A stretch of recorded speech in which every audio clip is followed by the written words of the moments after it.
Good afternoon. You are now entering Sapo Studios. Frogs and species of all kinds are welcome. Fasten your seatbelt. You are in for quite a ride. Initiating Scratch Track Saturday in 5, 4, 3,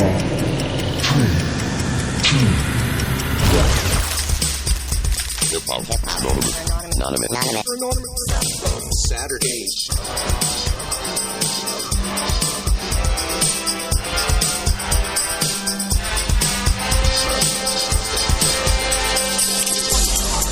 Hello, everybody. Welcome to Sapo Studios Scratch Track Saturdays. You got your boy, ASAP Froggy, the one, the only,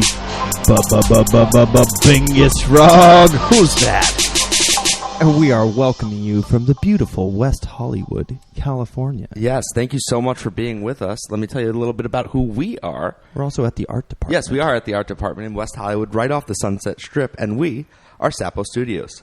Our goal is to bring the majority of profits and ownership rights back into the hands of artists. We operate under the umbrella of the Notorious Frog NFT project, aka Frogland. Do your own research, but get involved. We have plans to unveil a marketplace where you can buy and sell stems and do a whole lot more. But until then, we're jamming with artists, chatting it up with them about music, life, and NFTs. Today, we are very, very excited to have Rae Isla in the studio. Thank you for being with us, Rae. I'm so excited to be here. I just moved to LA, so this is my first IRL podcast experience. Cool. That's very We're cool. happy to share that with you. And what's particularly cool about that is ASAP over here, who has a knack for sniffing out talent all over the place. Yep, using that schnoz to sniff out very talented people. He reached out to you when we were still very much a grassroots operation in his kitchen in Burbank. Yep. And once we finally were able to lock down a date with you, we're in this upgraded space, and it's super cool that you're getting to visit us here. Yeah. Well, I mean, don't knock the kitchen. I made a demo in my living room last night, which is also my bedroom because I live in a studio. And I think it sounds great. So, there's nothing wrong with the kitchen. We always said that we felt like, like Steve Jobs back in the day in the garage, dreaming up plans of what might be Apple someday. So, absolutely. Got to start somewhere. Humble beginnings. Yes. But so you're from Seattle, is that right? I am. And I was just there. And you were just there. And it was quite fortuitous because I was in Seattle for work, and I'm looking at what's going on in the area in terms of music. And at my hotel, they had this business card thing that said, if you're a member of this hotel for certain dates, there's music going on in the area, there's a festival, and you can get in free with proof of stay at the hotel with your room card. So one of the performances in that circuit was yours. And it looks like you didn't even know that. Well, the craziest thing about everything's random. Yeah. And that's what makes it sort of peaceful, the randomness. But that show wasn't supposed to happen, and I wasn't supposed to be there for it. You were kind of saying that at the performance, that you stayed a little bit extra because you felt like there was something drawing you to that show. Is that right? Well, clearly, same. Yeah, clearly. Yeah, I extended my trip a couple of days. I was there for some other reasons. And because my friend who books a lot of shows, including in that space at the Fremont Abbey, was like, we have this little grant for this festival, but I'm too busy to put it together. And, it's just sort of, Rae, do you want to do that? You want to run point on this, which is sort of my specialty, is just taking some pieces and trying to make something happen. And I was like, okay, I don't care if it costs money to change my flight. I want to do it. And then you ended up being there, and it was actually really well attended and magical. And what was kind of funny was I show up, and there's 2 floors to the Fremont space. So I go to the first floor, which is the doors open, and it looks like there's a lot of people cruising around in there, some sort of an art show. And because it looked like more of an art show than a music show, I was like, am I in the right space? And I placed my card that I got from the hotel and my room key on the counter, and the guy looks at them, and he looks at me, and I could tell he's got no idea what I just put in front of him. And I go, you don't know what that is, do you? And he goes, I have no idea. And I was like, yeah, I'm looking for this music event. And someone next to me was like, I think that might be upstairs, man. So I went upstairs, and what a lineup. I mean, there was spoken word poetry that was kind of infused with some singing over guitar. This duo that did that, and then 4 or 5 unbelievable individual musicians. You were amazing, and it was so cool that you and I think one other person, I forget who, said that they were playing songs that you would only hear the way that they were performed that way that night, because they were songs that you don't usually perform, and every time you perform them it's like a special thing, and it's a different experience. So talk about that. Why exactly do you hold back a song like that just for special occasions, so to speak, and how does it morph each time? Well, it's funny that you say hold back, because I don't think of it that way. I think what I was speaking about at the event, and something I've sort of been thinking about for a long time, especially being in Web3, is the idea of what it means to release music. And I think we've all been programmed to believe that releasing music is you record it, you mix, you master it, and you commercially distribute it. And that is one form of release. But I think because so many of us are creating music and releasing it into a digital void, we don't actually get the catharsis aspect of release. We don't actually get to release this oftentimes tension and emotion and all these things that go into a song. And the reason that we share music to begin with is to have that release. That's our sort of payment. And there is something about, regardless of what kind of a performer you are, the live aspect of things where you do feel an energy from the audience, and there's something about the electricity in the room that does just feed into whatever you're doing. Yeah. So I think of every time I play a show, whether there's a version of a song that I play that's recorded and put on Spotify or not, that doesn't matter. I'm releasing a new version of it every time I perform. It's a legitimate release, and in fact, maybe more impactful than just putting it online. See, that's really cool. Are there elements of it that change? Absolutely. Yeah. I forget lyrics. Yeah. See, that's so cool. And I feel like there's some live musicians that we all know and love that do that, and there's some that literally go buy a book.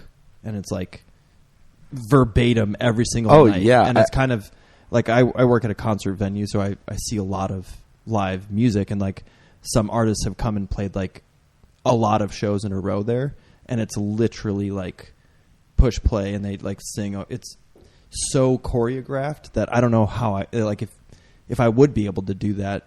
It seems like you would need that change of pace or change of creativity or change of release in that way. I think it's, being independent, I have absolutely no rules, which is usually a good thing. But I think there's some value in the, having the same show every time as well. Mm-hmm. Because if you manage to make the perfect recording, which is a different art form, and people fall in love with that recording, then it makes sense to share it again and again. But I think the way that I record music for the most part is not to a click track. I like sort of rough aspects to the recording. So I think it makes sense to record and perform different versions. Yeah, I think it's about the individual, because I totally get what you're saying about that aspect of, okay, it's a specific type of recording and it was mastered and now people want to experience that. But for me, I want to see something new at a live show, because you're in that moment with the musician and they're having an opportunity to go through their song where they're not going back and fixing the vocals and they're not going back and adding another lick here or there. It's just whatever comes out. And there's something really exciting about that and fresh. I agree. And there's a good reason to go see you live multiple times. Yeah, it's definitely. It brings value to that.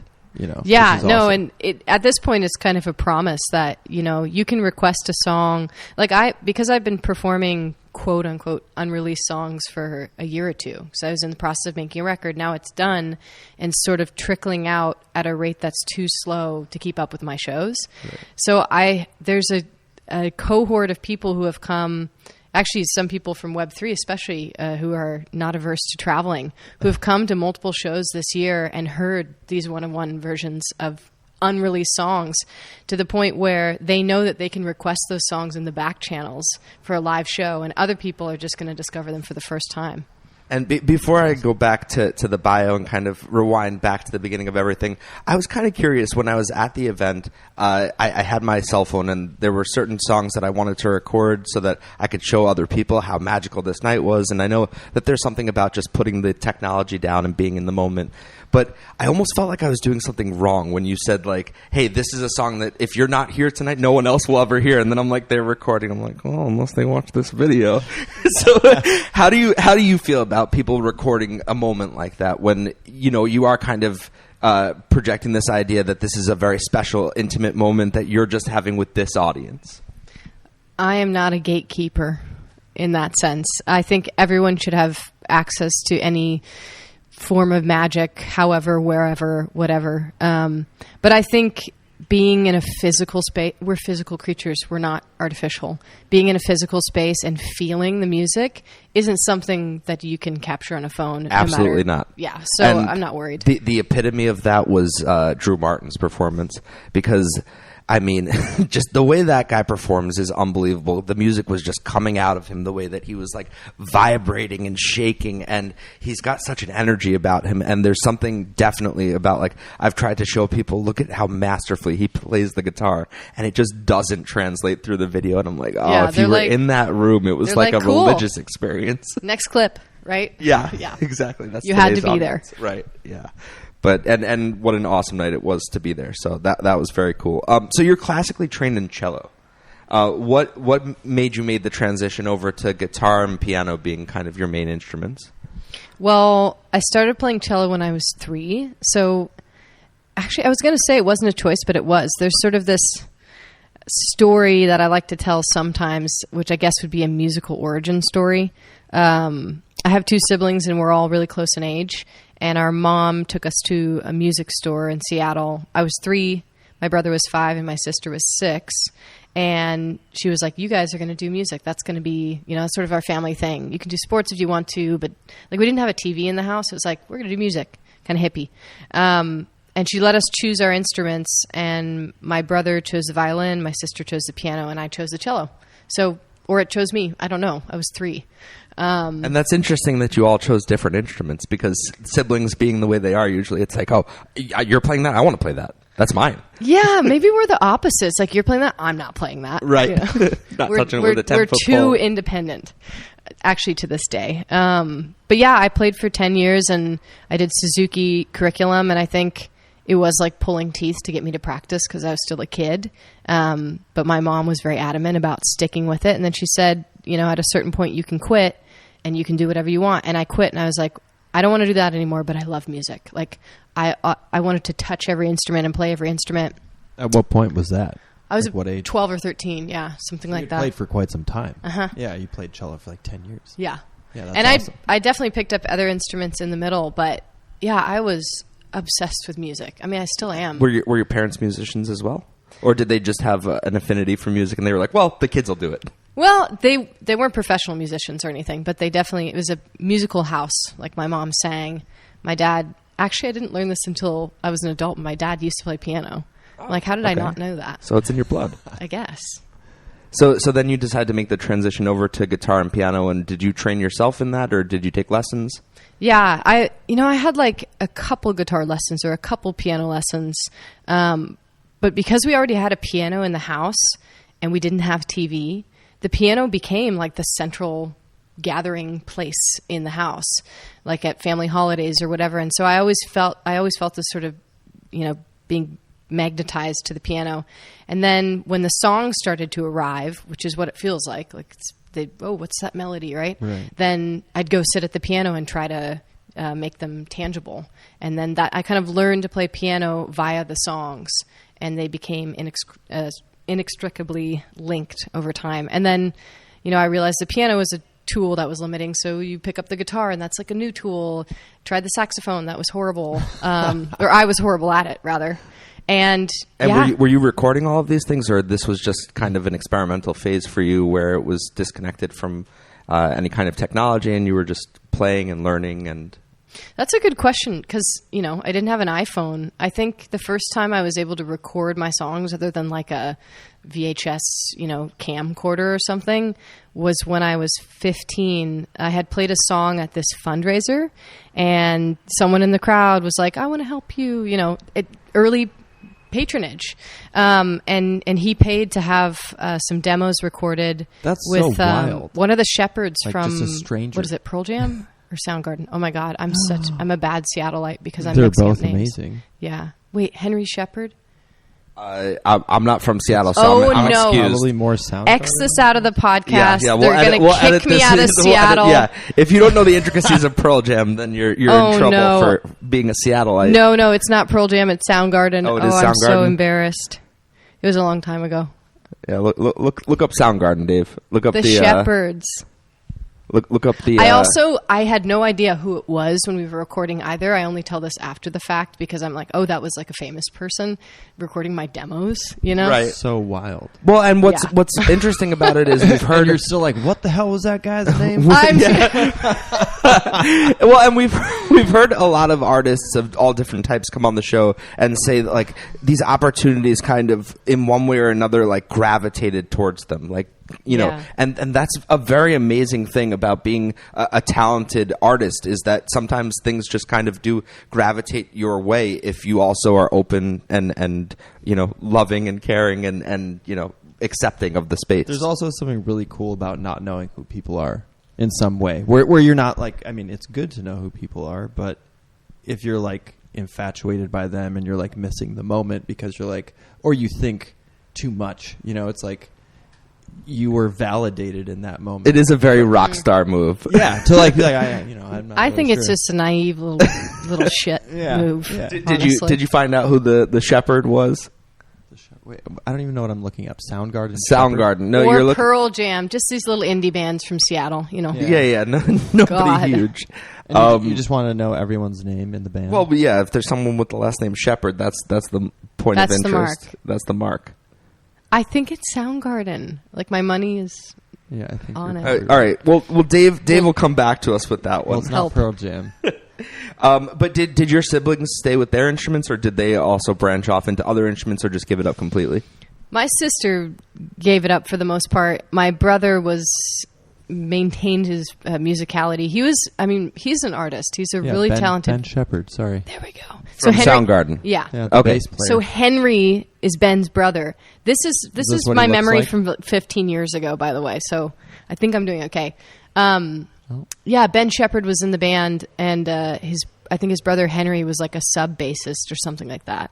Anyway, he recorded my first demos, which were these intimate piano recordings, which, if you are familiar with that name, intimate piano recordings came into my NFT journey many years later. And in terms of that journey, and we'll kind of go back to that later, but you have over 2,000 NFTs sold. At least that's what it said on your website. It's probably way more than that now, which is an impressive number as an artist. You look like that's not true or something like that. This You look happens like something's I wrong. think it's sometimes more- I do this my research is that wrong, that I'm just an comes asshole. up to a dead end. And I'm No, like, I was just thinking, I was like, that's a lot, but also I think it's more. Well, it's got to be more because, I don't think that you'd be purporting a lie on your site. And it said sold over 2,000 NFTs at that point, whenever that information was released. So it's got to be more at this point. This is what happens when you're your own website updater. Yeah. Hasn't been updated in a while. Hasn't been updated. But also, I think it's also... I was making that face because I'm like, why did I put that metric in my bio? Probably because it like looks impressive or something. But Well, you're a leader NFTs in are the so space. but NFTs are so qualitative. It's like, the number doesn't really matter because there are some that I think are worth everything, and there are some that are just sort of open. And so I'm just like, Sure, but I'm gonna put look, that number. as much as creatives, we want to just stay in the creative realm. There also is a business to this creative thing, and if you want to make a career out of it and making money, and it is impressive, especially when it's hard to sell any NFTs, especially that's now. what I was going to say. Was like it's hard to sell any of them, and it's like that validates you. That again, it shows that people want to buy your music. Yeah. It's well, like, I think support you. it mostly shows that we have a rock solid community. And Yeah. that is that a pun for your rock it, project? it's so beyond a pun at this point. It's engraved in my heart. It's really, we have people that are just so solid like the earth and that have continually supported even through the bear. Like, I started, and I know we didn't want to get totally into the NFT stuff. It's okay. Yeah, no. Well, Dive in. Dive in. We'll dive right in. I started creating them, minting them when we were no longer in the bowl. So I've never really experienced that sort of gold rush feeling that people talked about. Which is amazing that you've still sold so many. Wait, so you started your sales of NFTs after the whole thing. That's so weird. I feel like I had been following you for so long. I'd been in the space, but I spent maybe 5 or 6 months in the space, like actually daily before we actually started to do stuff. Yeah, like I know, like in 2021 at least. No, no. Wow. I attended my first Twitter space in February of 2022. That is wild. I didn't even know Good what it for was. you. I didn't know what I was clicking on. Someone That's invited. amazing. Oh, you just were randomly clicking. I was on Twitter. It was another one of those like. It found you. It found me. I don't know why I was on Twitter. I had tweeted like a couple times that year. You know. That was like me just randomly buying Dogecoin when I had no idea what it was, and then sold it, and then like 2 weeks later, it was like I could have made a lot of money. Yeah, could have, would have, should have. Yeah. That's the nature of the space, right? Yeah. Okay, so let's go back. So you kind of transitioned from the cello to being a vocalist and a pianist and a guitarist, and then you go to Berklee College of Music to study voice and business. How do you think that helped or didn't help at all in terms of turning this into a career or getting your head around the idea that you could make a living in music? I think it helped a lot. More so the school aspect or the like going to that school actually like from an industry perspective didn't help that much until recently. And I'll explain why. But I think, why I would recommend that for other people who want to get into music is I knew that I wanted to go there when I was like 15. Somebody told me about the school and I was like, wow, you can go to college for that. And all these people went there and all of that. So I got a scholarship to go to one of their summer programs. And I was like, okay, even more hooked.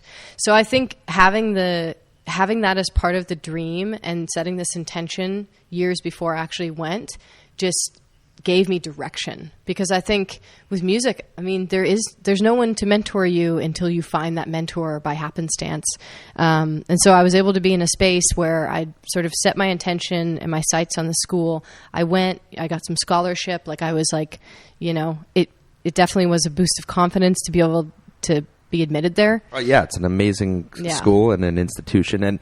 But I'm kind of curious, like, as someone that was kind of coming from a free spirit place, how and whatever will be being will be independent. How do you do with people telling you what to do? Well, yeah, and that, like, just the idea that someone like that would be interested in going to a facility that is so structured and where you were going to be so regimented and okay, this is when you're going to be doing this class, and I'm telling you when you have to be there. Did that fit into your lifestyle, or you kind of had to learn to be a little bit more like that?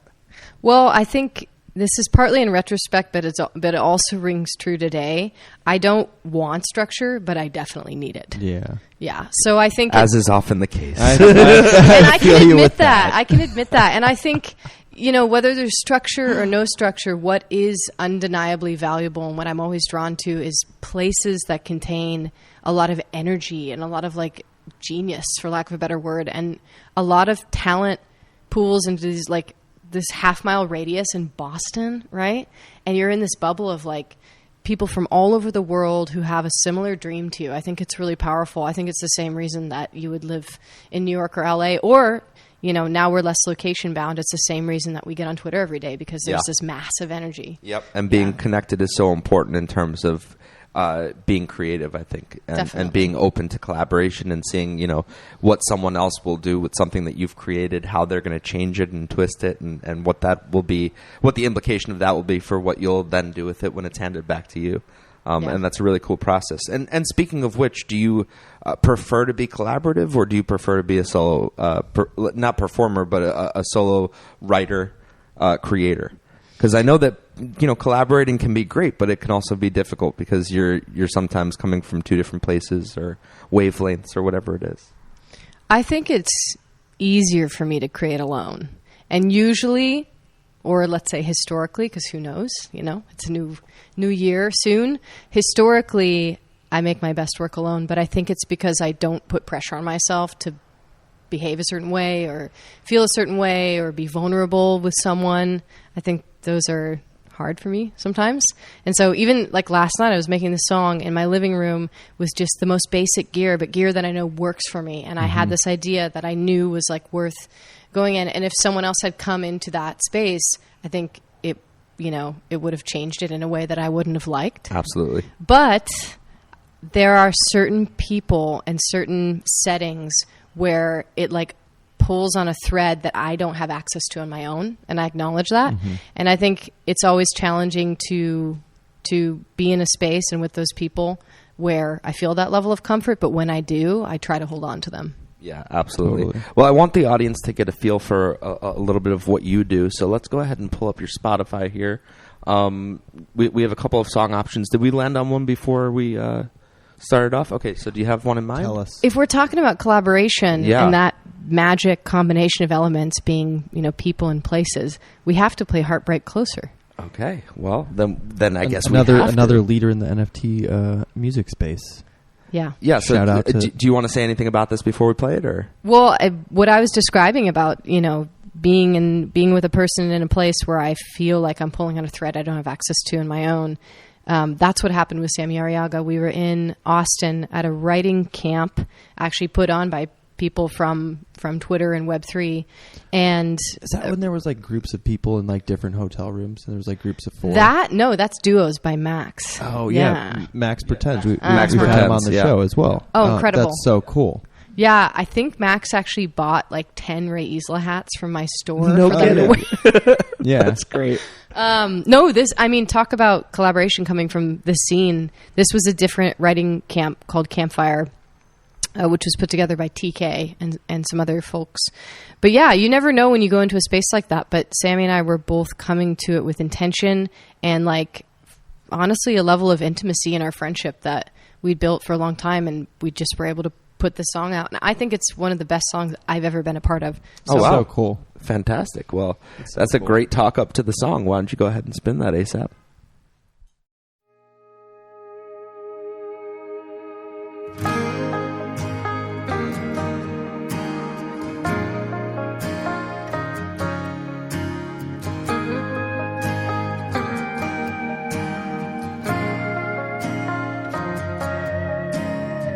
Another tourist stop, another small town, another girl in the front row. I crack a new beer, we pour a few down. These nights are getting so old. All the times I put myself through hell, they were stepping stones. I don't wanna be alone. Just another heartbreak closer to you. Just another heartache I gotta go through. You're the good and the goodbyes, the light in the dark times. And if you don't mind waiting for me, just another heartbreak closer to you. Another motel, another quick rush, another slip out the door. And all the slow drags and empty parking lots, the road taking me home, baby. Just another heartbreak closer to you. Just another heartache I gotta go through. You're the good and the goodbyes, the light in the dark times. And if you don't mind waiting for me, just another heartbreak closer to you.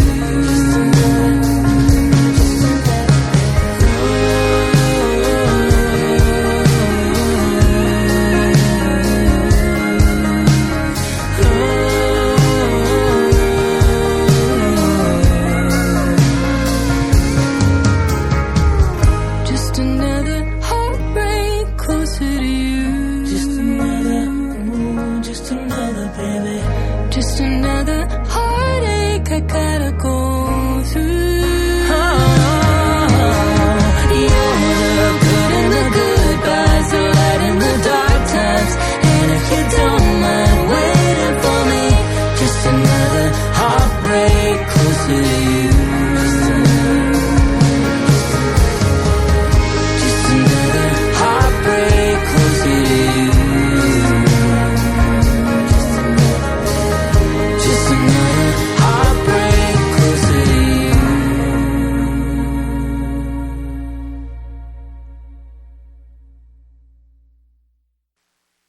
is so good. Yeah, that was a gorgeous song. Let me go ahead and reset the room here. Thank you, everyone, for being with us. We are Sapo Studios.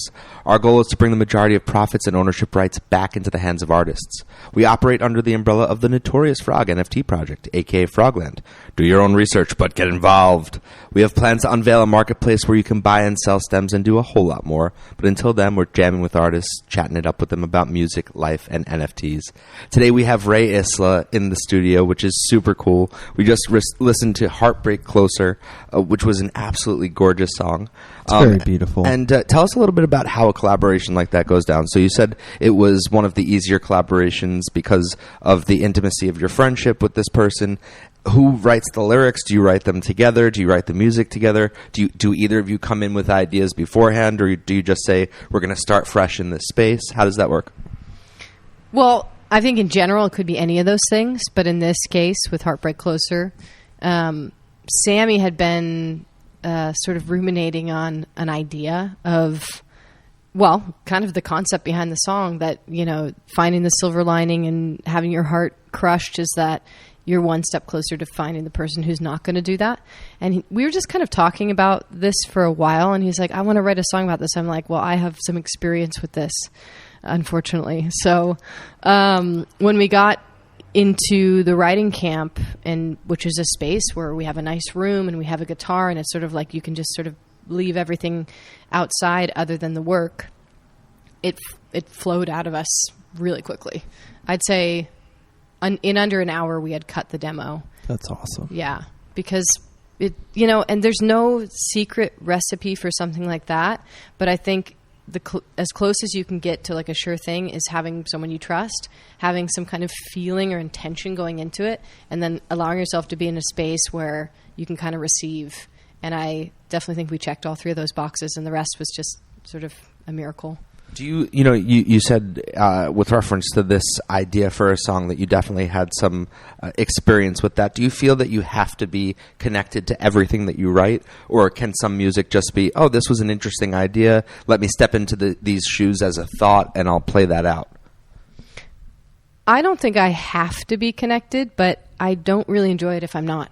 And I think it's taken some time to come to terms with, you know, even if it means I don't have financial stability within the music industry, I know what I'm here to do, and I have to do that because there's only so much time. And I think about how it felt to work on songs that weren't, you know, I couldn't resonate with, or maybe were a work for hire, or even like an ad. Like I wrote a cat song for PetSmart. That was kind of fun. I look back and so I you're just Phoebe Buffet. Yeah, right. God, no, that one was fun. Bit more talented. Well, subjective. Subjective, sure.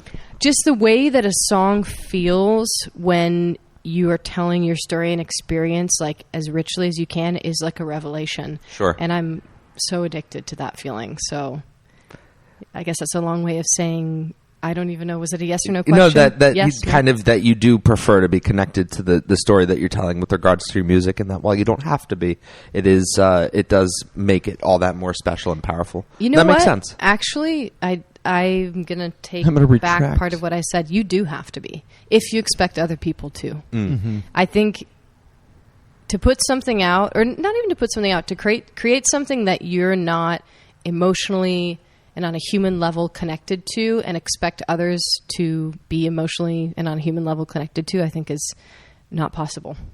Yeah, I mean that makes sense. You have to put in the energy you want to get back, right? So taking us back to Berkeley, you graduate from Berkeley School of Music, which, as we said, is a very accomplished thing to do.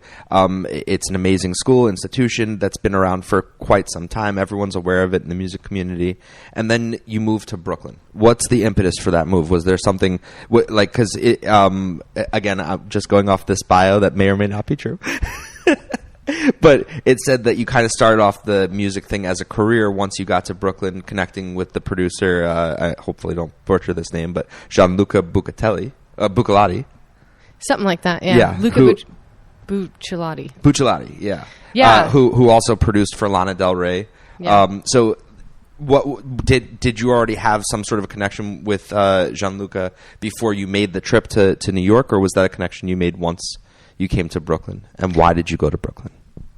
There's a couple questions there. Luca and I met when I was in New York. I think the reason, that I really highlighted Luca is because every time you go into a session, you're kind of working with someone, whether it's the engineer or producer or an instrumentalist or whatever. And Luca aside, there were so many people that I got to create with during those early years in Brooklyn that were wonderful. But the first song I ever released as Rae Isla, as like a solo artist, was called Mexico, and we worked on that one together. And it was a pretty formative recording experience for me because he was the first producer where I sort of really watched what he was doing, and I realized, like, wait a second, I know how to do a lot of these things. Like, I may not know all the plugins, and there's magic things that he's doing, but he actually kind of gave me the encouragement to go and try to produce on my own. I also didn't have any more money to pay a producer, so we kind of did that one song. I learned everything I could, and then the other 4 songs on that EP, which was my first EP, I produced myself in my basement.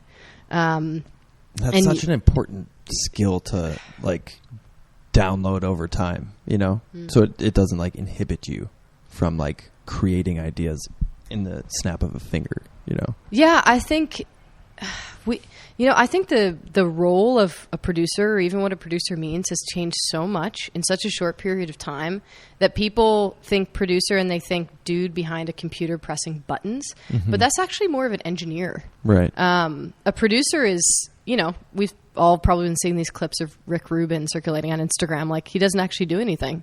At his words. It's like the ability to capture a feeling, and whether you're directly pressing the buttons or not, getting it into a tangible form. Yeah, Pharrell too. Yeah, just kind of being there and saying, oh, what if you did it like this? Or brought this emotion into it, thought about this while you were trying to express that. And it's those little tweaks that can completely change a song.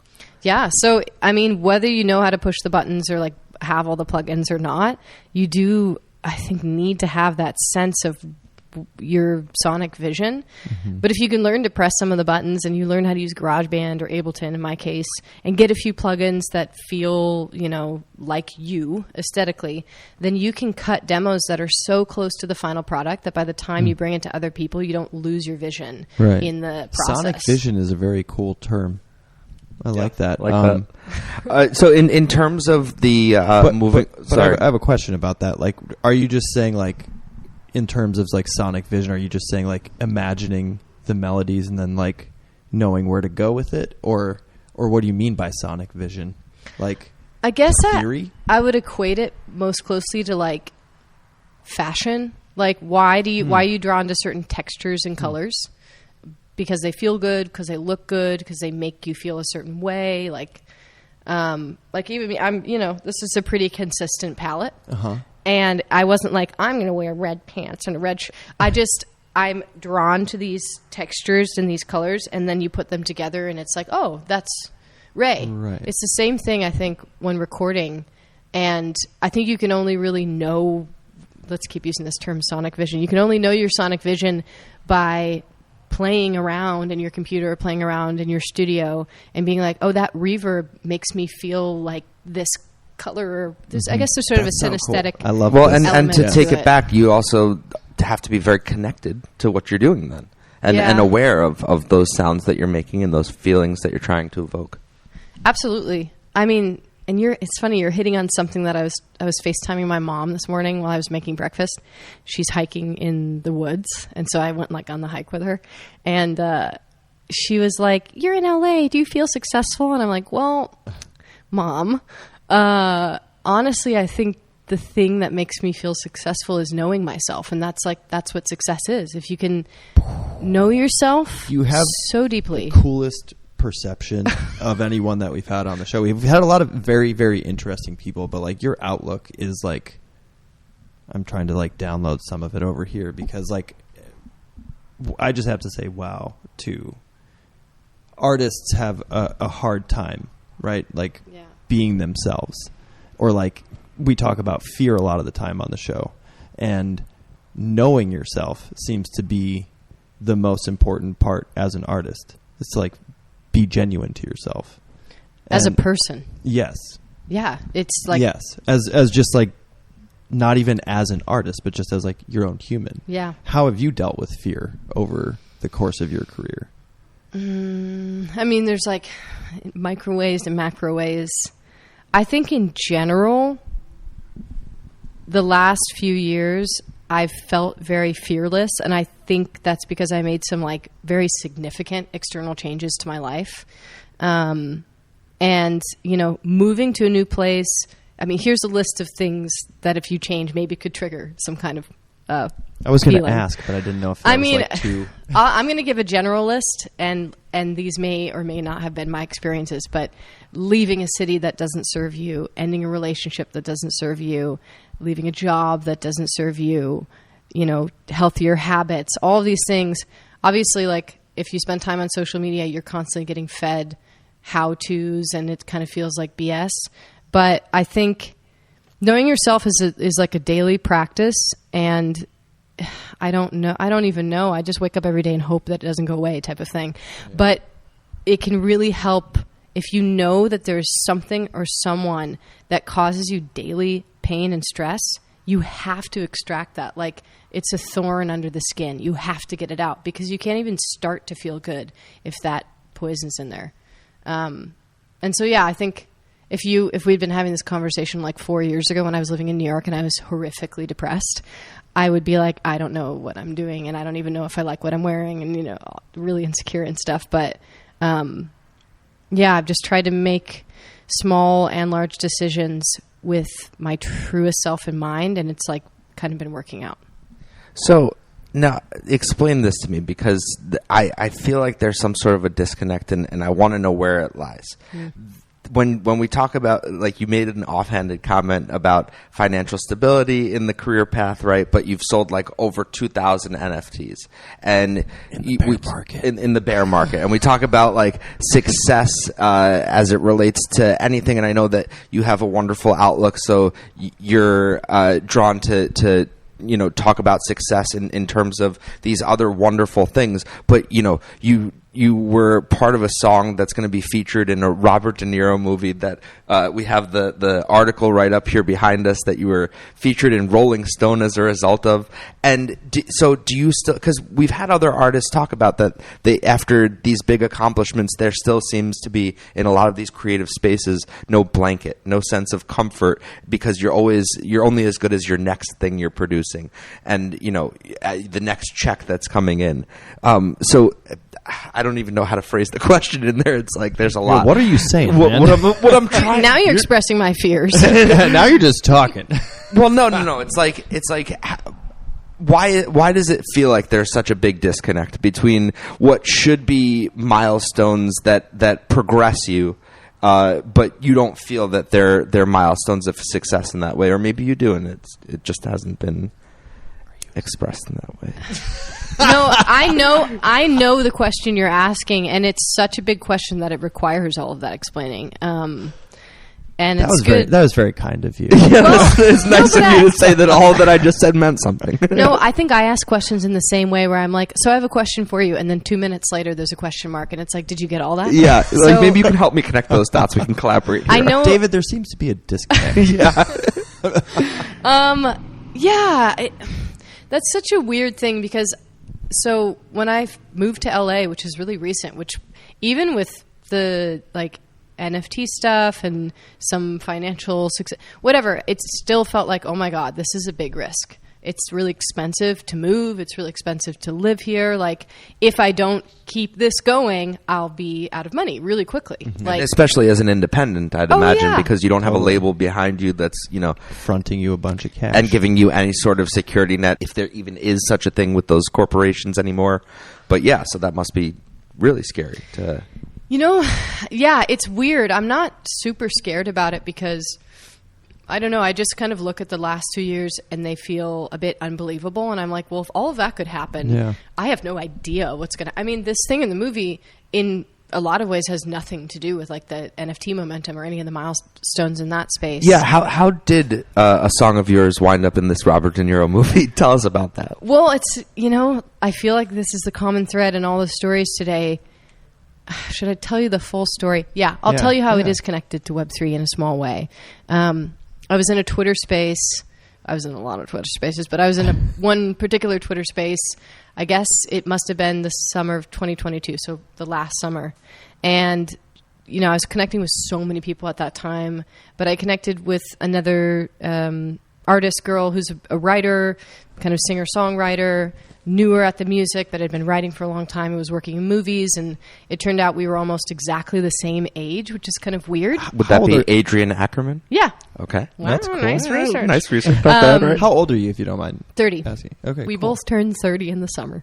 nice. Yeah, and we just became friends. And because things were so crazy during that time, like being online all the time was really weird. Yeah. We started this weekly call called Reality Check, because her and I are both pretty earthy people, and so we really needed to like come back to earth. Ground. Yeah, and we became really good friends. And then, she's kind of in movies. She's working on a feature film about her life, and I didn't know anything about movies or that business or that world. And I just ended up meeting a couple people she was working with, and again, becoming friends. Like, no work on the table. I was like, this is my personal time. And then someone she was working with listened to my music and loved it, and was just like, oh man, that like I want to help you if anything ever comes up, right? Like, I've heard that a lot before, so there's no guarantee. Especially in LA. A lot of promises out here. Lots of fluff. But this person was really genuine, and we're friends aside from all the work. So fast forward a few months, and I was in the middle of a tour. It was a very hectic time. Like, things were going well. I was exhausted, and I get a phone call from our friend who was like, so we're working on this movie, and we have this song that's in the credits that's not really working, and also their label wants a lot of money for it. I think it was Arcade Fire. So we're going to strike it, and they're open to an original song, but you need to like do it now. And I was crossing the border to Canada on a phone call with the director, Tony Goldwyn. Like, what the heck is going on? And he's like, yeah, so you can do this, right? And I'm like, yeah, totally. I had 24 hours in between that Canada tour stop and flying to Nashville. And I was like, all right, call one of my collaborators who plays bass in my band, David, like, can you just make it happen? I want to arrive to Seattle and just have all your gear. So we ended up staying up all night recording this song that Adrian had wrote also in like a day. She was like, all right, here's my part. Now you do it.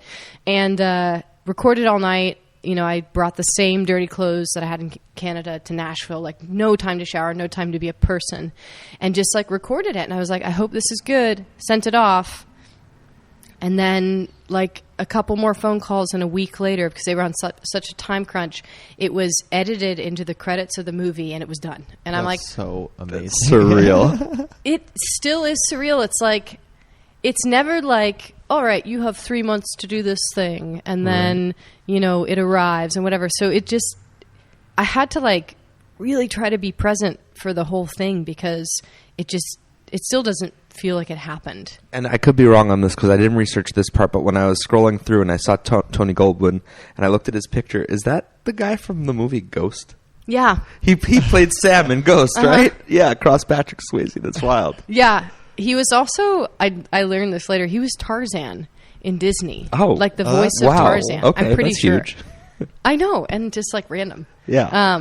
But yeah, Tony directed the movie. It was his first directing thing. And what's really cool is that, just having an opportunity to have a song in a movie is crazy. Yeah. To have it with the cast that this movie does, another layer of crazy. Yeah. To have it be an independently funded movie that has like no corporate interest, another layer of like super alignment. Right. And then also to have them be willing, thank you business degree, but have them be willing for me and Adrian to own the rights to the song. Wow. Another layer of insanity. That's unbelievable. Air high five. So that's I was saying earlier, has Berkeley helped the career lately? Yeah. Yeah. So that film is called Ezra. It was at the Toronto International Film Festival, and it will be widely distributed next year. So be on the lookout for that. Can't wait to go see it. Super in a cool. theater Yeah. and listen Yeah, to I'm it. thinking about doing I think it's going to be in theaters in the spring, like doing a watch party and then a show after or something. That would be really That'd be cool. fun, no? That'd be Or super if you even, cool. I mean, if it plays over the credits, if like you cut out the sound and played it live just go over play the it? credits. We'll figure something out. Yeah, We definitely. got to do it. So did that start to lead to other work for you, or so that's kind of goes back to that question of like these things that should be milestones and stepping stones. Did that then springboard you into anything bigger and better, or is it kind of like, okay, now I have to figure out what the next move is? Kind of both, but more so the latter. I've realized, the power of being a part of the industry machine is that it's a machine. And when you have a point of leverage or a moment like this, there's a whole mind of suits that know how to activate that to get the next thing, right? Mm-hmm. And that's the hard part about splitting away from that corporation aspect of things. Yes. Yeah, is that you not only do you have to try to celebrate a win, but you have to wake up the next day and figure out, how am I supposed to leverage this? Yep. Yeah, but I think I'm pretty good at leverage, or more so, I Thank you, Berkeley. I see how things are connected, and I feel like the last couple of years, especially, and Web3 gave me this intensely, is like understanding value and what people really value. And so I think, what this movie has done more than anything is allowed me to reconnect with a lot of people from my past and be like, hey, you supported me then, like, look let's do a little update. And they're like, wow, I'm so glad I supported you then. Mm-hmm. Whether it's the NFT collectors from the last year or OG fans from my Kickstarter when I was 20. It's just circling back with all of these really impactful individuals because you can't just be an independent artist as a silo and like live in the woods and have a career. I would love to. You still need Sounds nice. people. Like the substitute for industry is individual people who see value in you and believe in you. And so this movie has sort of proved to those people that I was worth their time or their investment at that time. And I think it's not necessarily like you can't necessarily track what comes from an opportunity, but I feel like more goodness has come in the last few months, and it's definitely because people are excited and they're like, "What's she going to do next?" And now, you being on the top 10 for Billboard's NFT sales, did that come before or after you did this for Ezra? Way before. That was Art Basel of last year. Okay. Yeah. And was that just like an amazing moment for you as well to wake up and find out that you were on Billboard is it in terms of music, right? Apparently. I don't know. I think my indie Twitter spaces back in the day were more it than Billboard. Fair. But actually, yes, because I got to share that moment with some close friends in the space who were also on the list. We were physically together having brunch at Art Basel when that article was published. Oh, wow. I know. So And it's you had no idea that like you guys would even be in it. Oh no. It's just like Was Violetta Zeroni one of those people? course. Okay, because He we've was had there. her on the show as well. Yeah. Sammy was there. I'm trying to remember the timeline, so I apologize, Josh or Emma, if you're watching, because they also had massive sales. I can't remember if they were in that list of 10 because Josh had sold just before and Emma sold after in the spring of this year. But we were all together, kind of celebrating together, and some of our biggest supporters, holders were at the table too. So we're just like, that's wild. So it's a funny Shots. it's a funny thing as an independent where like you move to NFTs as a creative and it's to be out of the grips of the corporate entity and this and that, but there is still certainly some sort of, because of the way things are structured, a measure of success that comes from an entity like Billboard coming out and saying like you're the tops. Do you feel in that moment like there is a sense of accomplishment, or do you kind of wave away that corporate entity and it's like, oh, whatever? no, I am not a maxi, as they say. Like being in Rolling Stone or being in Billboard or being in a movie, these things that are generally considered to be accolades, they are significant because they're a signal of what's going on underneath the surface. And I can't have every person in my bedroom every day, every time I have a song idea. Right. Well, actually, Twitter Spaces is kind of that. Right. But yeah, it's definitely important because it allows you to breathe a little bit and focus on the work. It's like, I did this thing. And does that moment indicate to you that there, even more so that yes, there is a place for me selling my music as an individual in this space, and that can be something that has longevity. Heck to yeah! it. I mean, I'm gonna hit this point again. Adrian and I, unsigned independent artists, wrote and sang the title track to Robert De Niro's new movie, which premiered at TIFF. And we own the freaking master and publishing. Can you believe those words are coming out of your mouth? I got chills. And it's not about NFTs. It's not about this and that. It is independence. It's sovereignty. It's everything that we stand for. And we're working in tandem with institutions, with legacy names, and we're like, it's about leading the institutions into the future. It's not about eradicating them. I was actually in an Uber on my way to Seattle, I think this last trip. And the person who was driving was from Nigeria, and he was talking about how much he loves this country or whatever. And I love hearing that because I'm like, yeah, your perspective is totally different than mine. It's really easy to get jaded by people that were born here, and they're like, well, we have all these problems. It's like, we actually have it kind of good. Yeah. Everything is relative. Exactly. Yeah.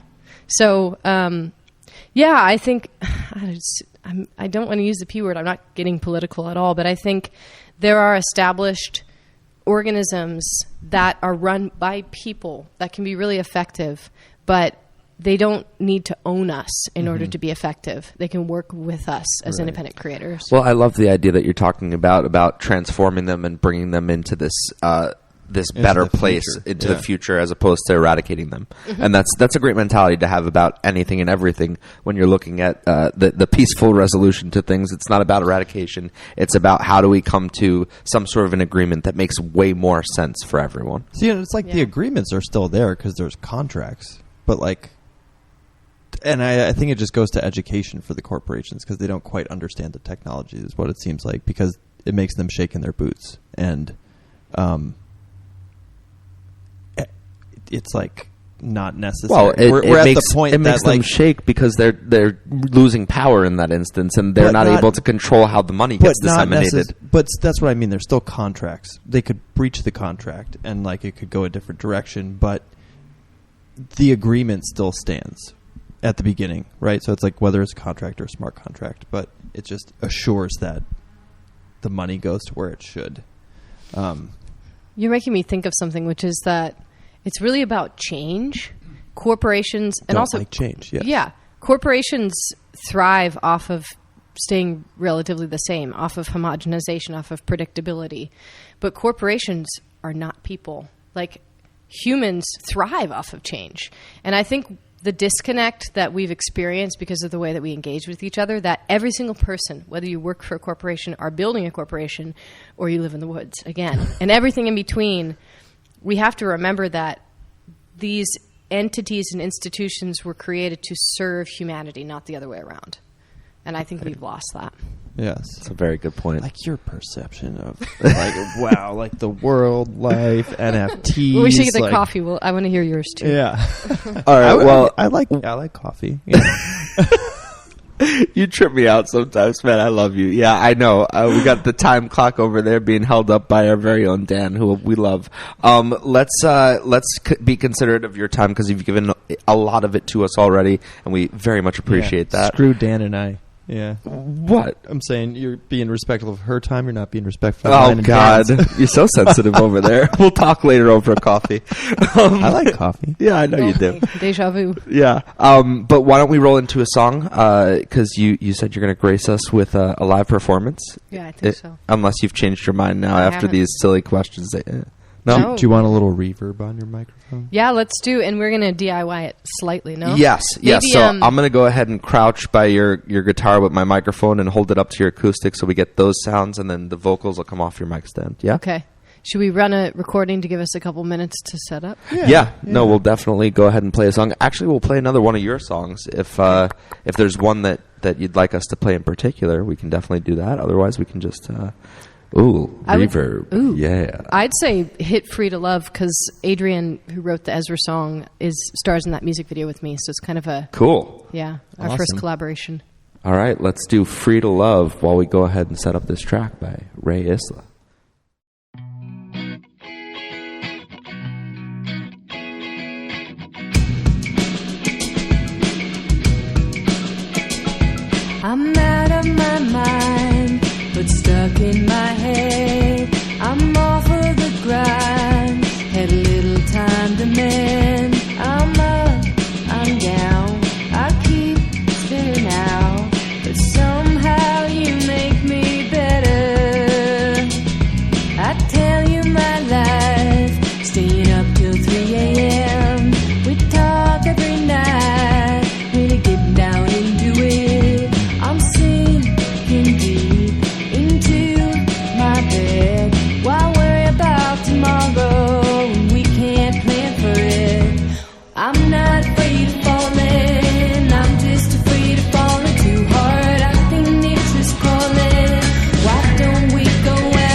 Been a few long days of bliss, and somehow you know me so well, and I have a little breakdown. You're so good at calling me out. You say give in, have no regrets. We can relax when both of us are dead. I'm not afraid of falling, I'm just afraid of falling too hard. I think nature's calling. Why don't we go out in the yard where it's free to love? It's free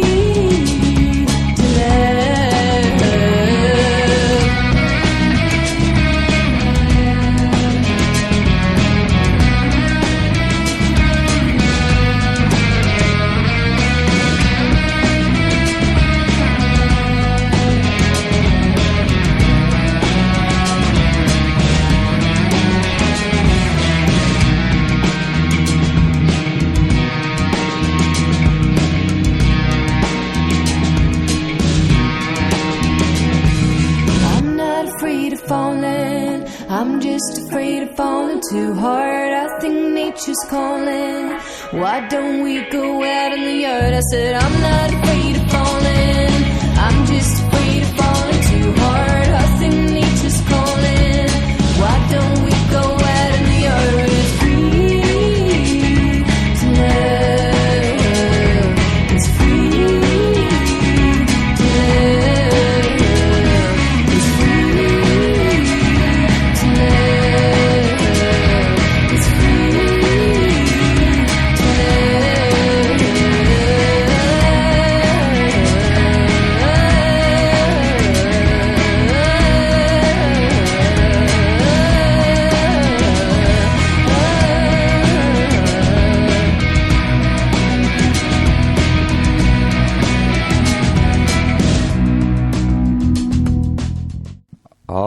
All right. Another beautiful song from Rae Isla, and we are all set up for a live performance now, which I'm very excited about. What are you going to be playing for us?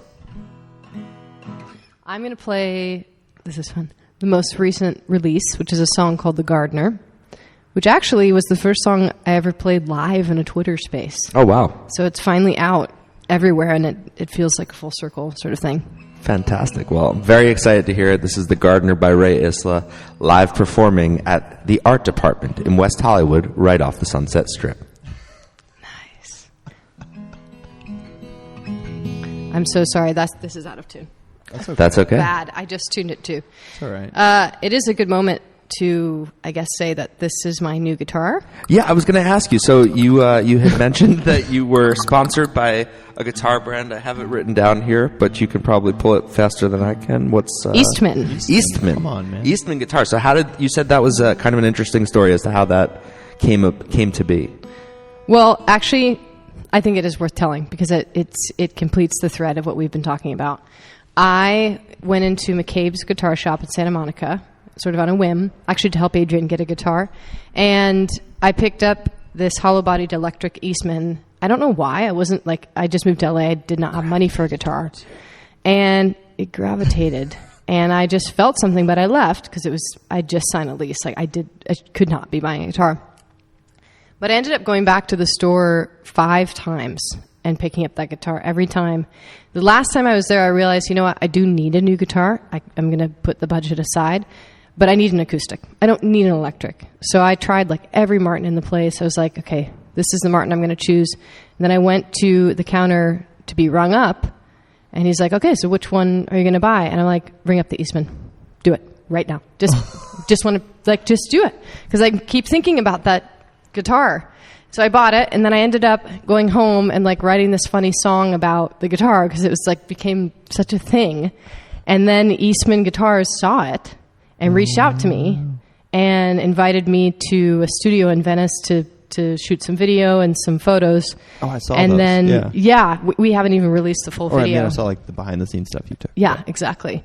And they're like, we're going to give you this guitar today and welcome to the family. This is just the beginning. That's so incredible. Insane. You were literally about to buy a different brand guitar. Oh, I bought it. And then last minute. Oh, yeah, sorry. Last minute, Yeah. you're just fuck it.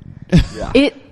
Talk about, it's so That's funny because insane. we can trick ourselves, but I think when it's time to make a decision, especially one that feels risky in any way, there is a voice that's a little bit louder, and that's the one you got to listen to. It's like on those shows where they have the gun to your head, and it's only in that moment that say it. Okay, this is how I really feel. Oh, I didn't even realize I felt like that. Yeah. And hopefully you don't need a gun to your head to figure that out. Actually, that's a good point. I think I work well under pressure. Like if I have too much time, I don't do anything. Yeah. About to buy this guitar. All right, let's not cut you off anymore. We've got the guitar tuned. Yes, we This do. is the Gardener Yes, it is. live.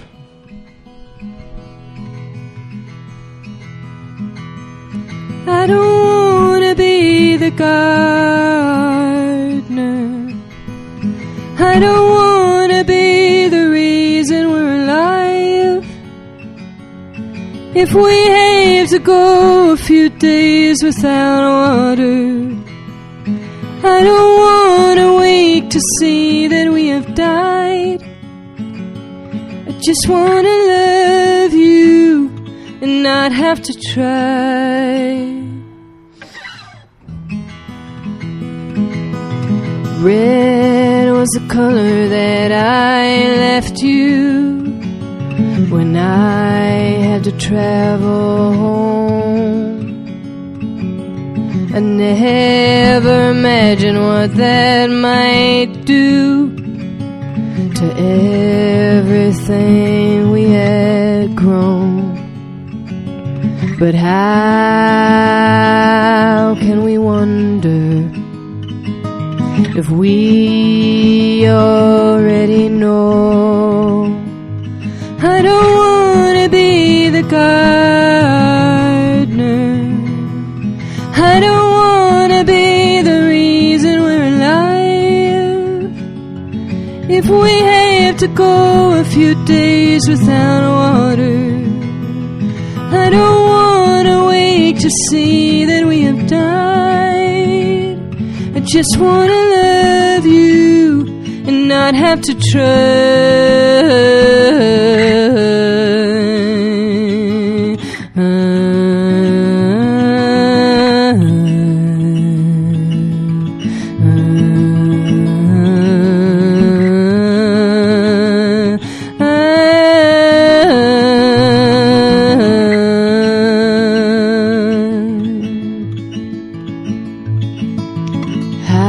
How can we wonder if we already know? I don't want to be the gardener. I don't want to be the reason we're alive. If we have to go a few days without water, I don't want to wake to see that we have died. I don't want to hold the sun up in the sky. I just want to love you and not have to try. And not have to try.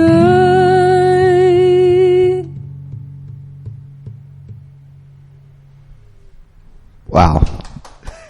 Cool. That was fantastic. I wish I could have looked at you, but It's okay. You don't need to look at my dumb face while you're playing that gorgeous song. That's thank you for holding the mic. absolutely my pleasure. That was a fantastic You're song. awesome. Yeah, You're awesome. Yeah, love my God. love to hear you play live. It was really quite a pleasure and a privilege seeing you live in Seattle, and to see and hear you live again now was amazing. So while we were having our interview earlier, Lollyhops, a beloved member of the Frogland team who we operate under, came up and said, "You must give Rae a frog and welcome Rae into the Frogland community." So welcome. I guess I should say ribbit. Ribbit. That's Yeah. right. Yes. We're so excited to have you as part of our community now, and you get us over your ETH address, and we'll have that frog sent over to you. As I understand it, you've already been in communication with someone in the community, El Sapo, who is an absolute trip. Has a music platform that he's put together, and what's very cool is he took the time to grab NFTs from all of the artists that he could that have been on this platform, and add that as a specific section of his site So there's stuff there to definitely Go look find at what you like in the music NFT space, which is really cool. It's pretty genius. Yeah, and we'll reach out to Sapo and get that link from him so we can repost that once again. But thank you so much for making the time to be here today. I'm so glad we ran into each other in Seattle, and that kind of cemented the idea that you were going to be here, and we kind of just made it happen after that. It was like bada bing, bada boom, let's do it before the holidays. We got you into the studio. It happened. See, I work well under pressure. You do. Right. Yeah. It's like we've been here's- talking for like a really long time since we were in a completely different space, grassroots, but then when it was time, we just pulled the trigger and bada bing. And I think it's really cool, like we weren't ready for it back then. It's like now we actually have a space to offer you to perform in. You could throw a party here. We could do like a whole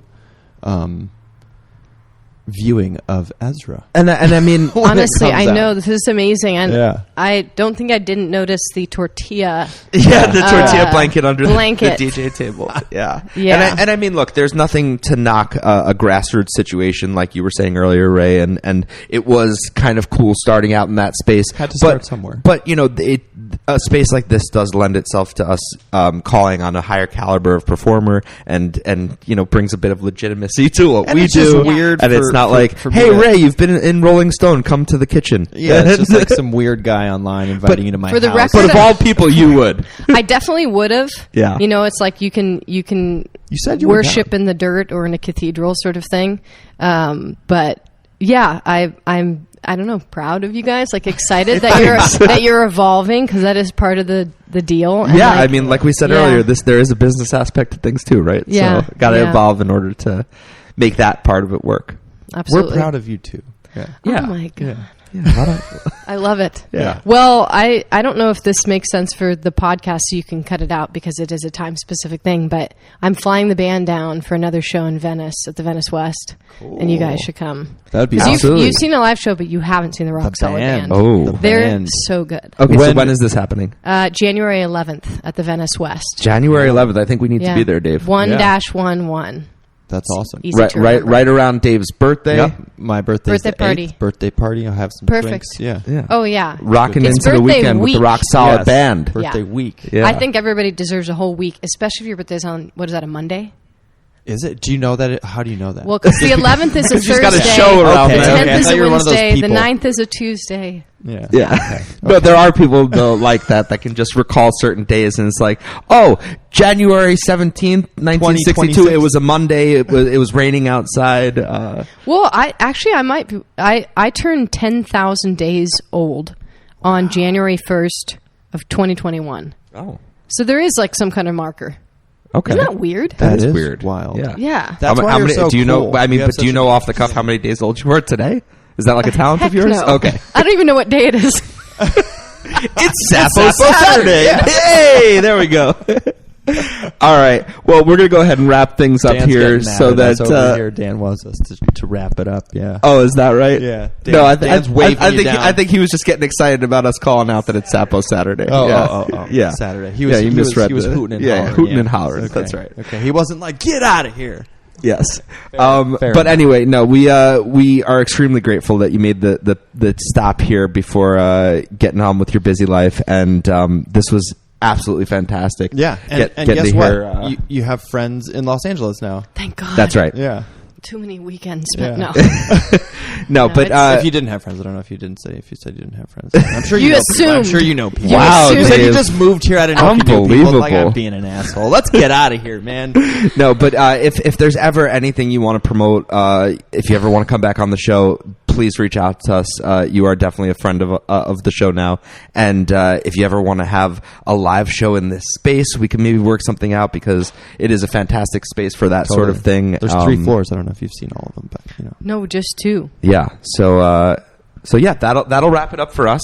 Thank you, everyone, for being here in the space today. Everyone that stuck with us till the very end, we love you. And as I always say, we couldn't do this show without you out there in the verse, whether that be the Twitterverse, the Spotify verse, the Appleverse, wherever you're catching this show. So thank you very much. What?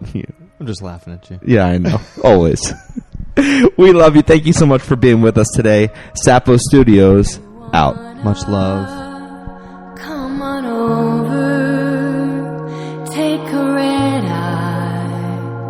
back to me, 'cause your daddy, he's a pilot, so you can fly for free. California, can you hear me? Does your sun always shine? On the East Coast, life is dreary, not like my American paradise.